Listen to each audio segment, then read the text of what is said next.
ஒரு சிறிய கிராமத்தில் அருண் என்ற சிறுவன் இருந்தான். அவன் மிகவும் புத்திசாலி. ஆனால் அவனிடம் ஒரு பழக்கம் இருந்தது, பொய் பேசுவது. பள்ளிக்கு தாமதமாக வந்தால் பஸ் லேட் ஆனது என்று சொல்வான். வீட்டு பாடம் ஏன் செய்யவில்லை என்றால் நோட்டு புத்தகம் மறந்துவிட்டேன் என்று கூறுவான். ஒரு நாள் அவன் நண்பன் விஜயின் புதிய பேனா தவறுதலாக கீழே விழுந்து உடைந்தது. உண்மையில் அதை உடைத்தது அருண்தான்.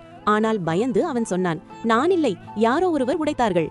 அதன் பிறகு நண்பர்கள் அருணை சந்தேகமாக பார்க்க ஆரம்பித்தனர். சில நாட்களுக்கு பிறகு பள்ளியில் ஆசிரியரின் பர்ஸ் காணாமல் போனது. முன்பு பொய் சொன்னதால் அனைவரும் அருணைதான் சந்தேகித்தனர். அவன் உண்மையாக நான் எதுவும் செய்யவில்லை என்று சொன்னாலும் யாரும் நம்பவில்லை. சில நேரங்களுக்கு பிறகு அந்த பர்ஸ் ஆசிரியரின் மேசையின் கீழே கிடைத்தது. அப்போதுதான் அருணுக்கு புரிந்தது, ஒருமுறை பொய் சொன்னால் உண்மை சொன்னாலும் மக்கள் நம்ப மாட்டார்கள்.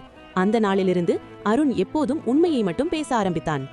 அந்த நாளிலிருந்து அருண் ஒரு விஷயம் மட்டும் நினைத்துக் கொண்டான். உண்மை சொல்வது சில நேரம் கஷ்டமாக இருக்கலாம், ஆனால் பொய் சொல்வதின் விளைவு இன்னும் கஷ்டம். இப்படிப்பட்ட வாழ்க்கை பாடம் சொல்லும் சின்ன சின்ன கதைகள் கேட்கணும்னா இப்போதே சப்ஸ்கிரைப் பண்ணி சேனலை சப்போர்ட் பண்ணுங்க.